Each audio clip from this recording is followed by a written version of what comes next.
Ďalšou výhodou, ktorú poskytuje priama sociálna komunikácia, je možnosť ovplyvňovať druhých. Vidíme bezprostredné reakcie na naše oznámenia a môžeme tak meniť našu taktiku. Všímame si neverbálne signály druhej osoby, čo nám pomáha odhaliť jej skutočné pocity. Z oblečenia je možné vyčítať vkus človeka, sociálne zázemie, podľa mimiky poznať momentálnu náladu.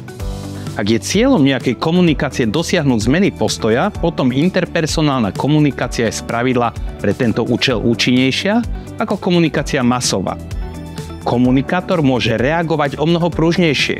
Je v postavení, keď je schopný prostredníctvom spätnej väzby kontrolovať potenciálny účinok oznámenia a využiť tak dobu komunikácie omnoho účinnejšie.